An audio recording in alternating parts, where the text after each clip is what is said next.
Friend, তো সবাই কেমন আছো? আজ দিনটা ছিল জামাই ষষ্ঠী। তো যাচ্ছিলাম, আসার ভিডিওটা করতে পারিনি। তো যাই হোক, তো মিষ্টির দোকানে এসেছি। আমাদের জলপাইগুড়ি একমাত্র মিষ্টির দোকান। কেউ জলপাইগুড়িতে এসে থাকো, এই মিষ্টির দোকান থেকে মিষ্টি নিয়ে। এটা ছিল 3 নম্বর ঘন্টি, রেল স্টেশনের পাশে। তো যাই হোক, আমার বর কিছু মিষ্টি নিয়ে নিল। তারপরে দেখো আমরা চলে এসেছি। তার বাড়ির থেকে আমি ড্রেস চেঞ্জ করে এসেছি। তারপর দেখো আমার বর মিষ্টি, তারপরে কিছু চকলেট, মাজা, আর অনেক কিছু এনেছে। তারপর দেখো মামি আমার বরকে খেতে দিয়ে দিল। অ্যাকচুয়ালি না আমাদের আসতে লেট হয়ে গেছে অনেকটা, আমরা রাত করে এসেছি। আর আমাদের জামাই ষষ্ঠী নেই, শুধু খাওয়া দাওয়া এটাই।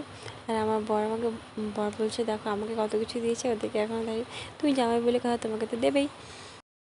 তারপর এবছর আমাদের জামাই ষষ্ঠী ভালোই কাটলো। অতটা ভালো না, মিথ্যে কথা বলবো না, অতটা ভালো না। হ্যাঁ, তা মোটামুটি ভালোই কেটেছে। তো তোমাদের কেমন কেটেছে আমাকে কমেন্টে অবশ্যই জানিও। আর বাই বাই।